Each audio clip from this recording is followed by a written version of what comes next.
Hello students, स्वागत है आपका जागृति क्लासेस लर्निंग ऐप पर। तो 11th कक्षा में फिजिक्स में चौथा चैप्टर पे चलते हैं हम, समतल में गति। वैसे नए सिलेबस के अकॉर्डिंग तीसरे और चौथे चैप्टर को मर्ज कर दिया गया है, लेकिन अपन इसको अलग अलग पढ़ेंगे क्योंकि टॉपिक सारे वही है जो अपने को पढ़ने हैं। क्लियर? तो समतल में गति, इससे पहले अपन ने चैप्टर पढ़ा था सरल रेखा में गति। सरल रेखा का मतलब आप समझ रहे हो, एक रेखा होनी चाहिए, क्लियर, सीधी रेखा। अगर इस सीधी रेखा पे कोई कार गति करे तो क्या होती है? सरल रेखा में गति होती है। समतल में गति क्या होती है, इसके कुछ उदाहरण देखते हैं। जैसे एक मैदान है, क्लियर, इस मैदान में क्रिकेटर क्या कर रहा है? इधर उधर दौड़ रहा है, क्लियर। तो ये क्या है? समतल में गति हो गई। क्या हो गई? समतल में गति हो गई। जैसे ये बोर्ड है, इस पे मान के चलो कोई चींटी है, ठीक है, और चींटी गति कर रही है, तो वो इस तरह से गति करेगी। ये गति क्या है? ये भी गति भी क्या है? समतल में गति है। बात आ रही समझ में? एक तल में गति। तल का मतलब समझ रहे हो? जैसे ये बोर्ड 2D, तल का मतलब क्या है? 2D। कोई भी चीज़ अगर 2D में गति करे, मतलब दो दिशाएं या दो अक्ष हो, उसमें गति करे, तो वह समतल में गति होती है। जैसे जमीन पर कीड़े की गति, तो उसके उदाहरण लिखे हैं। समतल में गति वह गति जो किसी तल में हो, अर्थात एक्स, वाई तथा जेड में से किन्हीं दो अक्षों में उस गति को प्रदर्शित किया जाए,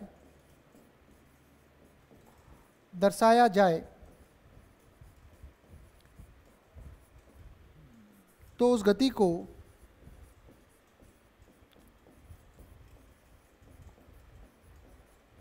समतल में गति कहते हैं।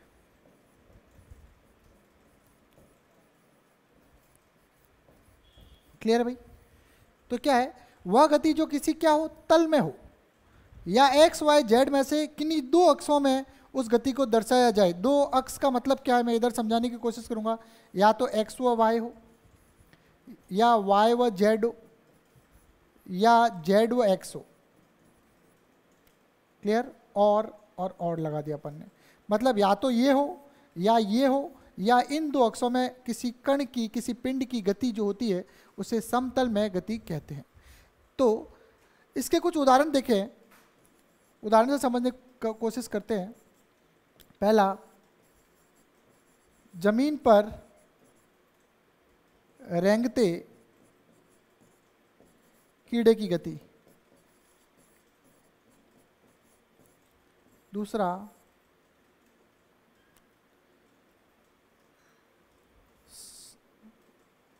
सड़क पर,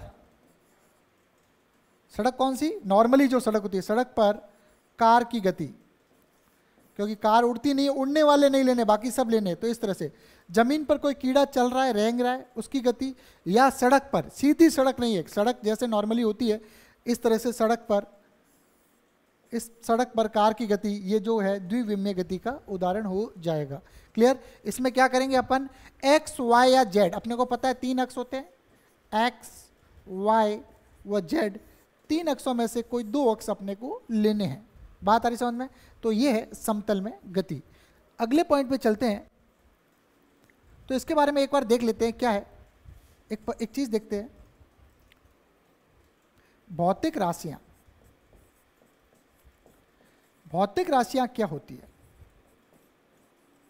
पहले भी पढ़े हैं ये, तो भौतिक राशियों के बारे में अपन देखते हैं। भौतिक राशियां क्या होती है कि वे सभी राशियां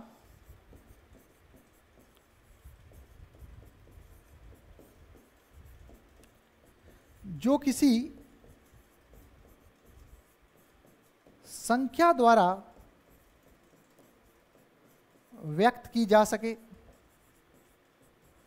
कोई संख्या से व्यक्त की जा सके, ध्यान रखना संख्या जरूरी है, तथा उसे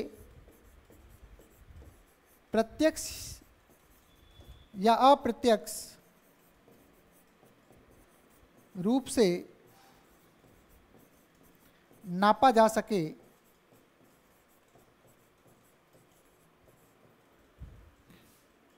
उन्हें भौतिक राशियां कहते हैं।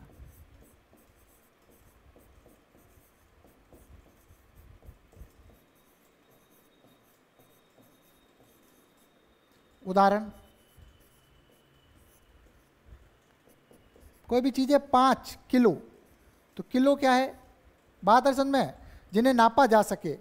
तो भौतिक राशियां क्या है, जैसे किलो, या मैं इसको ऐसे लिखूं 5 किलोग्राम पूरा लिखूं, तो 5 किलोग्राम, किलोग्राम एक भौतिक राशि है, ये अपन पहले पढ़ चुके हैं। मैंने कहा 10 मीटर, ये भौतिक राशि है। क्लियर? तो ये भौतिक राशियां हैं जिन्हें संख्या से प्रदर्शित किया जा सके और जिन्हें प्रत्यक्ष या प्रत्यक्ष रूप से क्या किया जा सके, मापा जा सके। तो ये हो गई भौतिक राशि की परिभाषा। भौतिक राशियां कितने प्रकार की होती है? यह 2 प्रकार की होती है मुख्यतः।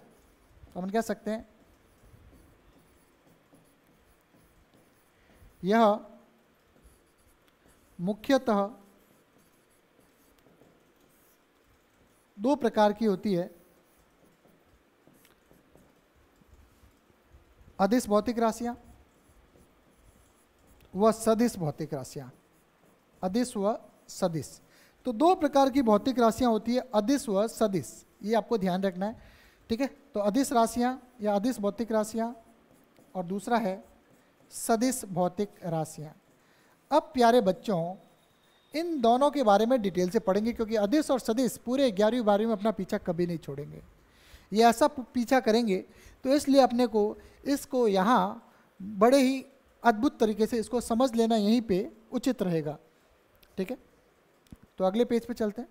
तो अगले पेज पे अपन पढ़ेंगे कि जो अदिश और ये सदिश राशियां हैं, इनके बारे में ये क्या होती है। तो अब मैं बात करता हूं अदिश राशियां।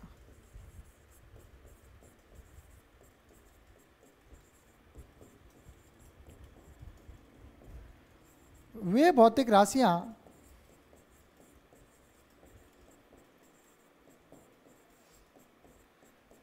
जिन्हें पूर्णतः प्रदर्शित करने के लिए, या मैं दोनों का अंतर के साथ समझा देता हूं जिससे आपको समझ में आ जाएगा। तो मैं एक इंडेक्स बनाता हूं, इधर लिख देता हूं अदिश राशियां, अदिश राशि, और इधर कर लेता हूं सदिश राशियां।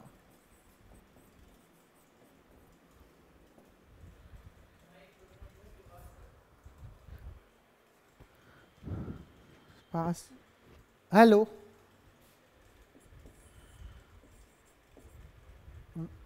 वे भौतिक राशियां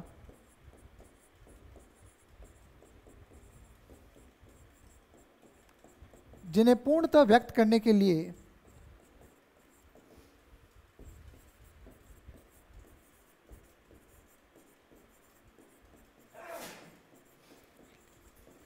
केवल परिमाण की आवश्यकता होती है, केवल परिमाण की आवश्यकता होती है,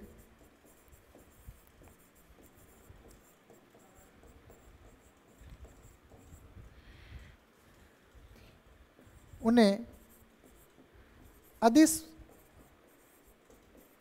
भौतिक राशियां कहते हैं। केवल परिमाण की आवश्यकता होती है। क्लियर? ठीक है भाई, तो उन्हें क्या कहते हैं भाई, अधिक भौतिक राशियां कहते हैं। ठीक है, इसकी परिभाषा क्या बनेगी, वे भौतिक राशियां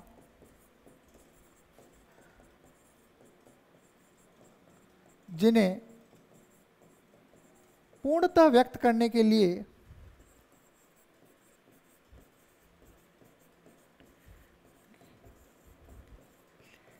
परिमाण व दिशा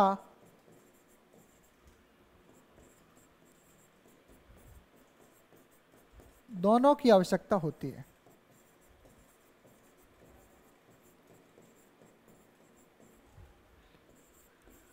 उन्हें सदिश भौतिक राशियां कहते हैं।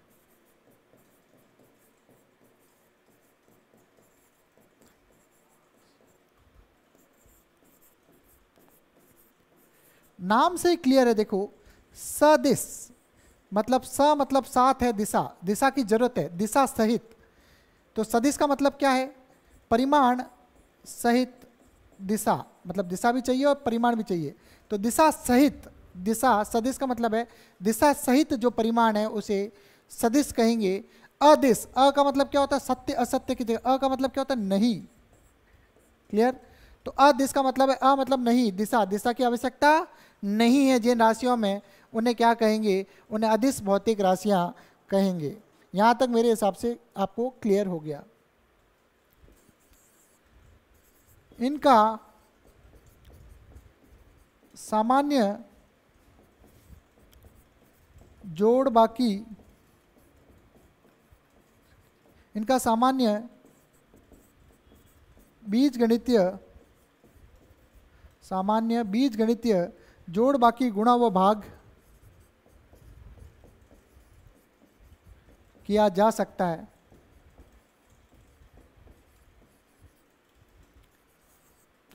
इनका सदिश योग बाकी या व्यवकलन गुणा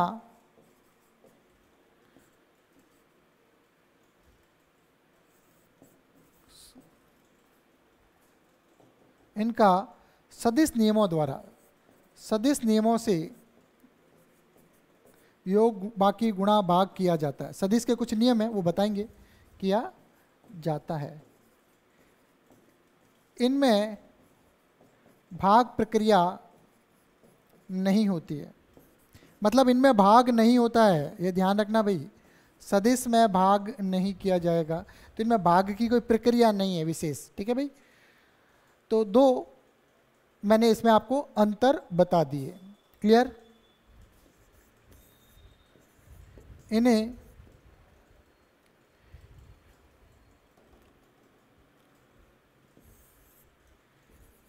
या इस पहले ये लिख देते हैं, इन्हें व्यक्त करने के लिए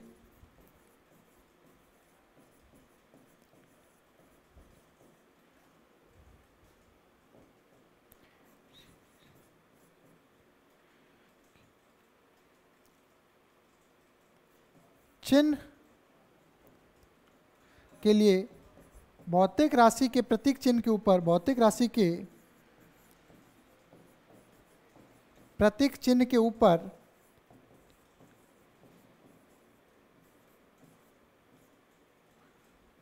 तीर के निशान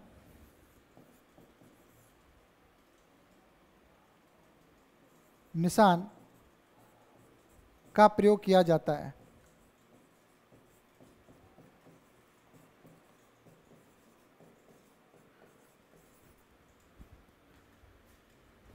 इन्हें केवल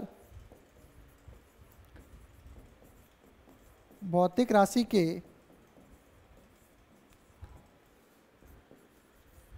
चिन्ह से दर्शाया जाता है।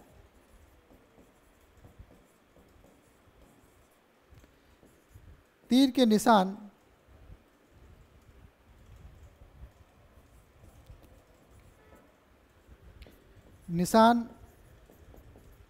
का प्रयोग नहीं होता है।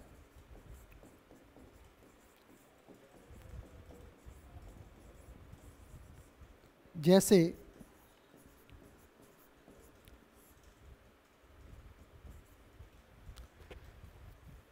अपन मान के चलें, लिख देते हैं दूरी,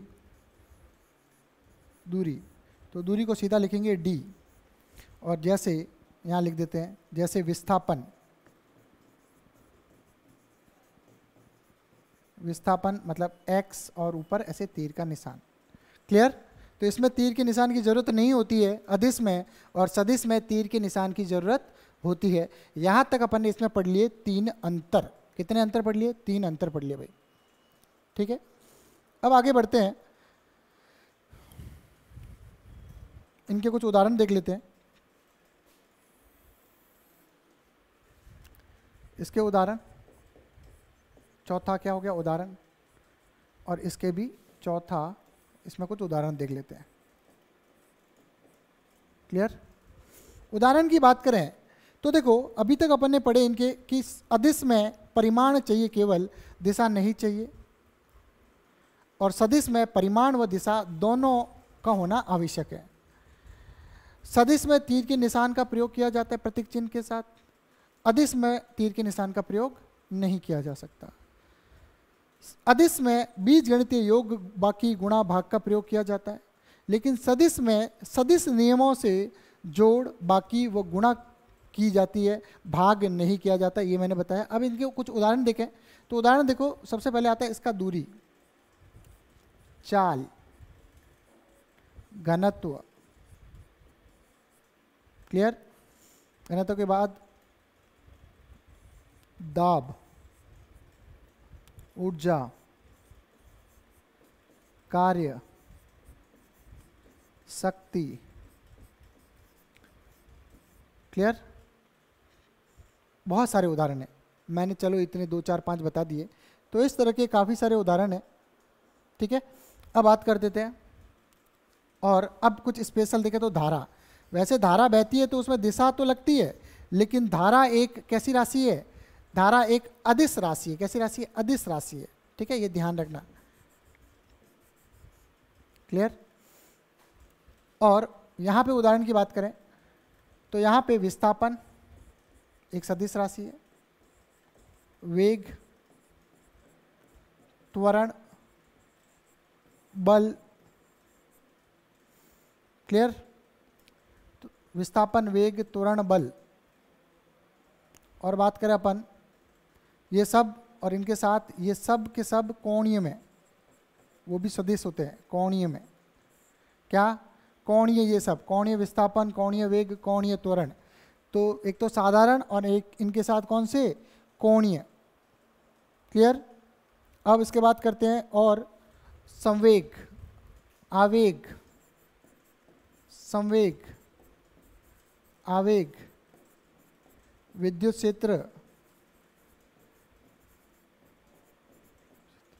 देखो घनत्व, घनत्व एक अदिश राशि है। कैसी राशि, यहां मैं लिख देता हूं, अदिश के उदाहरण पूरा लिख देता हूं, और यहां लिख देता हूं सदिश के उदाहरण, क्लियर, ताकि आपको कंफ्यूजन नहीं हो। देखो घनत्व एक अदिश राशि है, लेकिन अगर जब मैं बात करूंगा धारा घनत्व की, तो धारा घनत्व एक सदिश राशि है। क्षेत्रफल सदिश, क्षेत्रफल सदिश भी एक सदिश राशि है, नाम में सदिश है वैसे क्षेत्रफल।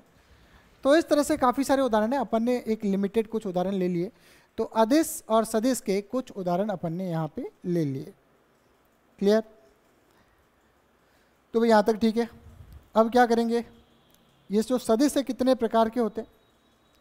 तो सदिश जो है इसका एक 5वां पॉइंट लिख सकते हैं, या छोड़ो कोई दिक्कत नहीं है। अब अगले पेज पे चलते, उदाहरण हो गए। तो अब बात करते हैं अदिश, तो अपन पहले पढ़ते आए हैं। अब इस चैप्टर में पूरा अपने को पढ़ना है सदिश। क्या पढ़ना है, सदिश। तो सदिश को 2 वर्गों में बांटा गया है।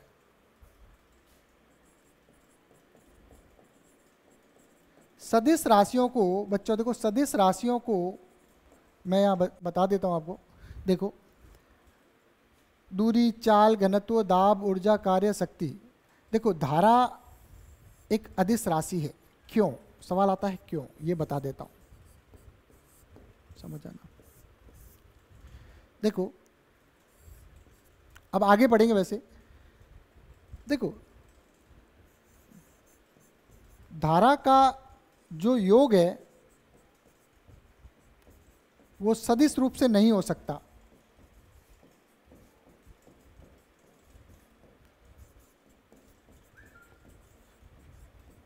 क्लियर, क्योंकि सदिश योग में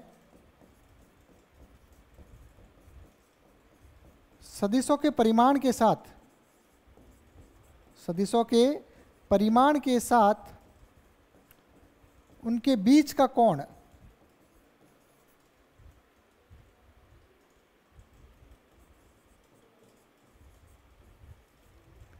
महत्वपूर्ण होता है।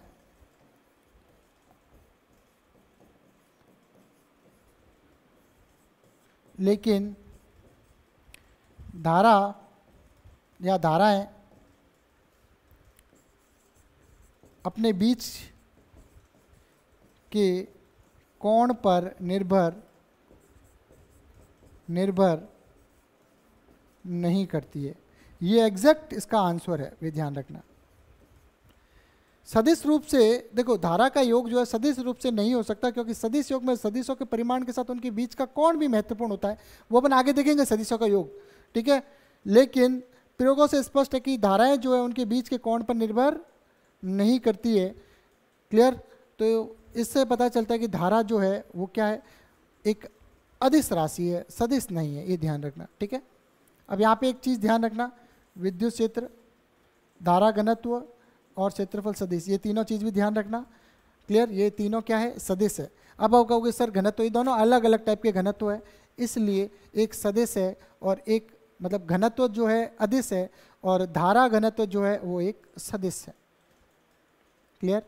अब सबको सदिश को जब रिप्रेजेंट करेंगे तो उनके ऊपर तीर का निशान देंगे। इनमें से आपको कुछ पता नहीं होगा कि विद्युत क्षेत्र क्या है, संवेग क्या है, आवेग क्या है, सब आएगा, लेकिन अभी आपको कुछ उदाहरण आपको याद करने हैं, ये ध्यान रखना। क्लियर? यहाँ तक एक बार जल्दी से एक उदाहरण याद कर लो।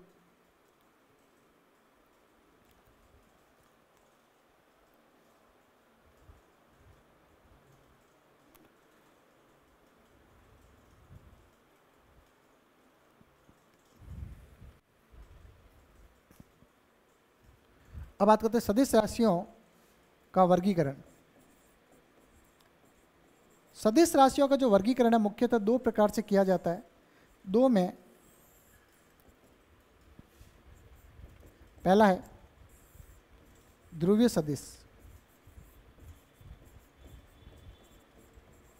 और दूसरा है अक्षीय सदिश।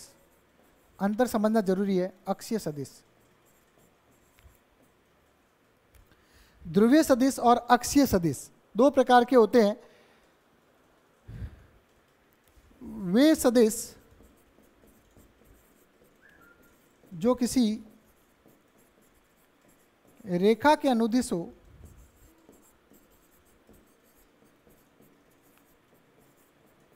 ध्रुवीय सदिश कहलाते हैं।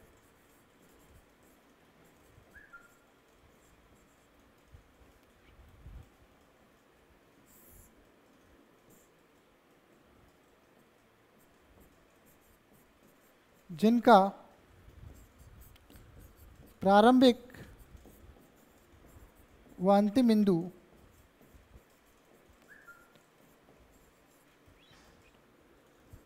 अलग अलग हो।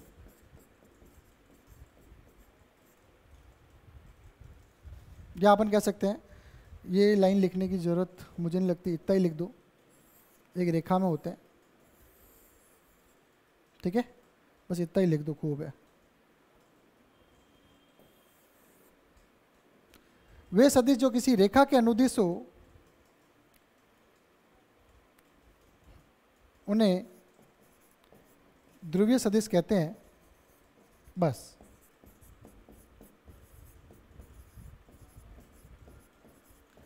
तो क्या बोला, ध्रुवीय सदिश क्या है? वे सदिश जो किसी रेखा के अनुदिश होते हैं उन्हें ध्रुवीय सदिश कहते हैं। क्लियर? अब इसके कुछ उदाहरण देखें ध्रुवीय सदिश के। तो ध्रुवीय सदिश या पहले अक्षीय सदिश देख लेते हैं।